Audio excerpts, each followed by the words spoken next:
Noite infeliz. Capítulo 50. Baltazar nasce de novo. Ele é Sansão, matando um exército inteiro com uma queixada de jumento. É Hércules, matando o leão da Nemeia. Davi, matando Golias. Ele faz força até os braços tremerem, puxa as cordas que prendem seus pulsos à viga lá no alto, e ouve o som da madeira rachando. Os olhos do almirante quase saltam das órbitas, porque ele não acredita no que está vendo. Não faz sentido.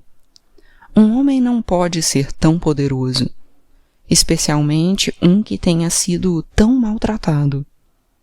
No entanto, a madeira se estilhaça e se divide em duas, caindo no chão de pedra com um baque, liberando as mãos de Baltazar. Os guardas desembainham as espadas e se aproximam. Baltazar corre. Ele vai até a mesa que está junto à parede, cheia de bisturis e pinças e tesouras diversas. Pega a primeira coisa que os dedos tocam, alheio ao fato de que é o mesmo bisturi que foi usado para retirar a pele sob seus braços. Com longas cordas ainda presas aos pulsos, Baltazar se vira e estica a lâmina diante do corpo bem a tempo. E, embora fraco e maltrapilho, ele se mexe com mais agilidade do que nunca. O bisturi divide ao meio as gotas de chuva que caem do teto de pedra, e, ao mesmo tempo, atinge a face do primeiro guarda, rasgando-o, exatamente como sua própria carne fora rasgada. Ele perfura o outro debaixo da axila, enfiando a lâmina bem fundo. Passa pelas costelas e chega ao pulmão. Puxa o bisturi de volta, e o homem cai no chão molhado, onde vai se afogar no próprio sangue em poucos segundos, ou morrer de infecção em algumas semanas. Não importa, desde que deixe o mundo sentindo dor. Mas não há tempo para esses pensamentos. Ainda não. O almirante acaba de se dar conta de que ele é o próximo e começa sua fuga apressada em direção à porta da cela trancada. Baltazar corre o dobro da distância para chegar à porta primeiro. Seria impossível, mas não hoje. O mundo se curvou diante dele. O tempo envolveu-o em seus braços. Baltazar se move como se tivesse asa nos pés e olhos na nuca. Ele pega a espada de um dos guardas e se move pelo piso molhado com velocidade irreal, impedindo a fuga do almirante. E o almirante está com medo. Ele se afasta, pois é capaz de ver a verdade escrita no rosto de Baltazar. É capaz de ver que este homem não vai fracassar. Não importa o que pretende fazer. Está com medo porque sabe que esses são seus últimos instantes na Terra e que eles vão ser terríveis. E ele está certo. Baltazar enfia a espada na barriga do almirante. E o almirante grita à medida que sua carne tenra cede, mas não arrebenta. Então Baltazar enfia com mais força, e a pele se rompe, deixando a lâmina entrar, deixando-a abrir sua barriga e sair pelas costas. E dói, e ele sente tanto medo. De repente está deitado no chão molhado, onde seu sangue se mistura com a água da chuva, escorrendo por entre a carne e a lâmina. Cada dia é o último dia, ele pensa. Toda a luz projeta uma sombra, e só os deuses sabem quando a escuridão vai nos encontrar. Mas o almirante vê uma luz vindo na direção dele. Sua respiração é difícil, e o sangue escorre pelos cantos da boca. Ele observa essa luz quente, suave e alaranjada à medida que ela se aproxima, dançando de um lado para o outro. E ele sabe que é uma luz misericordiosa, embora não saiba de onde vem tal certeza. No entanto, há um homem com essa luz, e ele a carrega. É o fantasma. Agora, o almirante sente medo de novo, porque ele sabe. Sabe o que a luz realmente é. O fantasma foi até o fogo e pegou algo lá, algo de metal, em brasa, incandescente. O fantasma está perto agora. Coloca o pé descalço na cabeça do almirante, apertando-o com força no chão de pedra molhada. Com tanta força que o almirante não pôde se mover. E, antes que ele possa gritar, a luz é enfiada em sua boca, quebrando os dentes da frente, e seu grito desaparece sob o chiado do fogo e a fumaça. Ele sente o cheiro de seus lábios queimando, sente a saliva evaporando e a língua cozinhando à medida que o bastão entra até a garganta. O ferro em brasa escurecendo suas amígdalas e as cordas vocais. Ele se contorce com o que resta de força, enquanto o fantasma tira a luz de sua garganta e empurra contra o céu da boca, queimando o palato antes de abri-lo ao meio e destruir sua cavidade nasal. O fantasma consegue ver a luz brilhando sob a pele do almirante. É uma visão estranha, quase bela. Aquela luz laranja e cálida fazendo o rosto de um homem se iluminar por dentro. Mas ele continua empurrando até que o bastão de ferro quebra o osso na parte superior da cavidade nasal e se enterra em seu... O almirante acordou com um grito. Em pânico, a princípio, ele examinou o corpo, à procura de sangue, hematomas, qualquer coisa. Mas, para seu alívio e surpresa, estava ileso. Tudo aquilo tinha sido um sonho estranho e muito vívido. Algo provocado por uma doença, talvez. O estresse de estar longe de casa por tanto tempo. Estava de pé na margem de um rio. Era um dia quente e claro. Havia muitos pescadores reunidos, os barcos navegando suavemente. Podia ver um rapaz e uma criança na margem oposta, descansando à sombra de uma palmeira com uma cicatriz no tronco. O Orontes, Antioquia. Estava de volta em Antioquia e, com todos os ratos e crimes, ele nunca fora mais feliz em lugar algum em sua vida. O almirante se virou, esperando ver o deserto de sempre atrás de si, os montinhos longos e estreitos marcando as covas rasas onde os romanos jogavam os corpos desprezíveis. Mas não havia deserto. As sepulturas estavam vazias, e no lugar delas havia uma parede de cadáveres. E embora seus olhos tivessem virado pó havia muitos anos, eles o encaravam mesmo assim.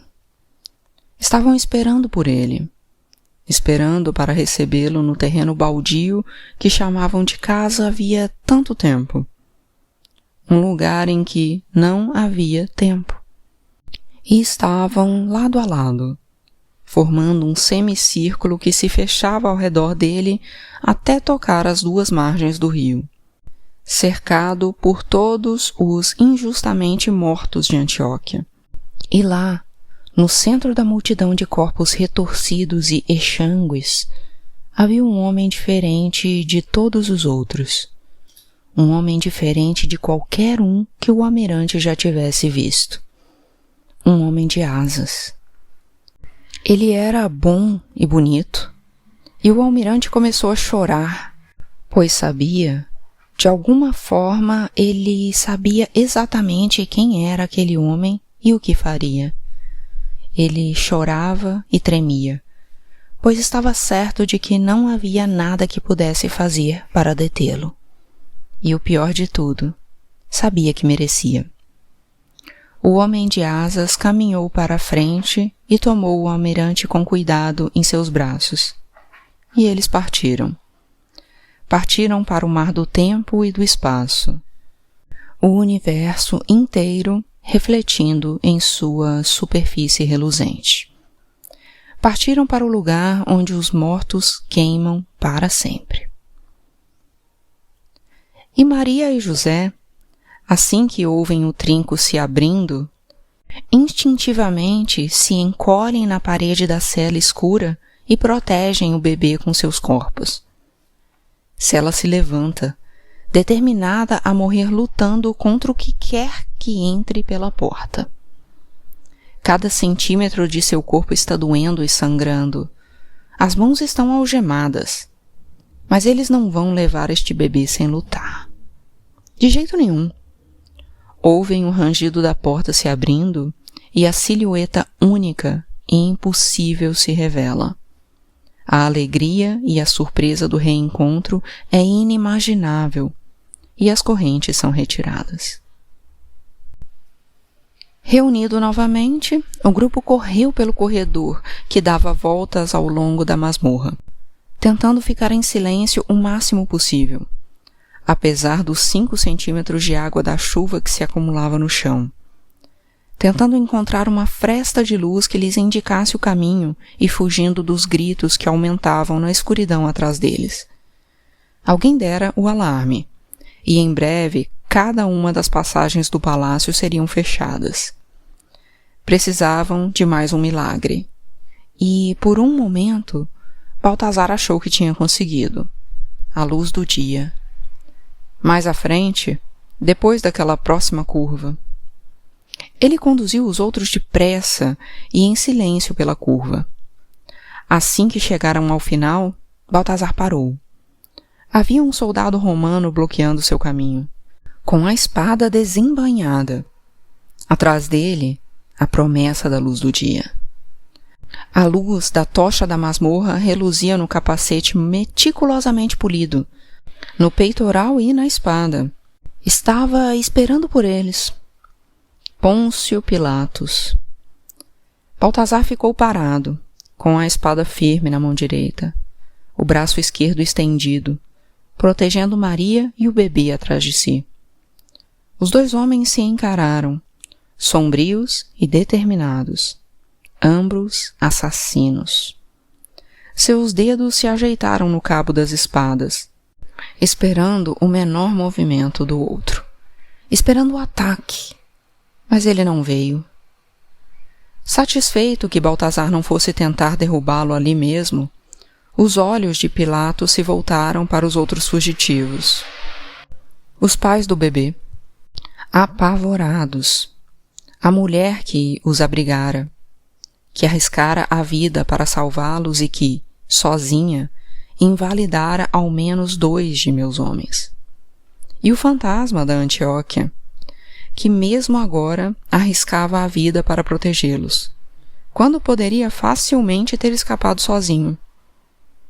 Pilatos permaneceu parado por um instante, com os olhos fixos nos de Baltazar. Tudo o que ele sempre quis. 50 passos, disse ele, e então começo a gritar.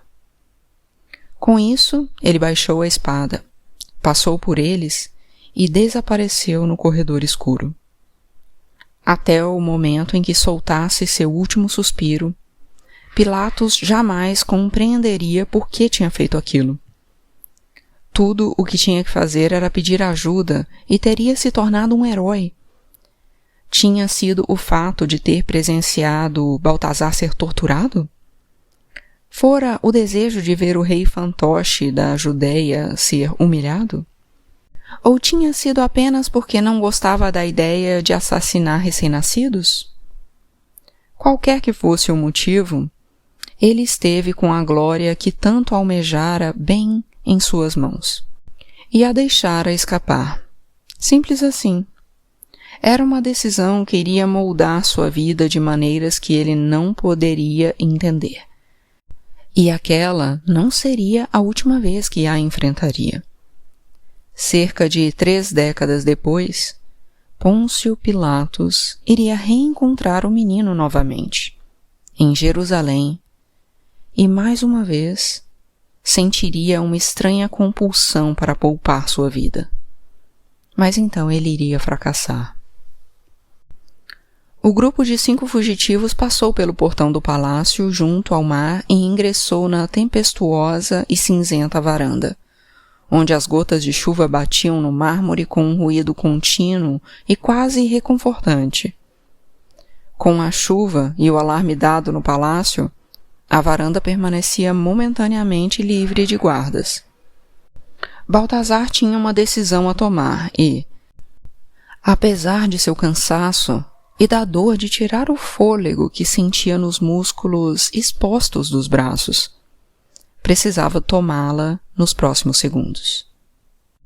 Eles podiam fugir pelo deserto a pé, mas, se fossem flagrados, não seriam páreo para os romanos e seus cavalos. Ou podiam procurar um esconderijo perto do palácio e esperar que os romanos se iludissem e perseguissem um devaneio pelo deserto. Mas e se não o fizessem? E foi ali, naquele momento de indecisão sangrenta, que alguns juncos oscilando chamaram a atenção do grupo. E seus olhares seguiram os degraus de mármores molhados até o mar, e viram os mastros dos navios de guerra romanos subindo e descendo com as ondas, todos firmemente ancorados no cais, todos abandonados.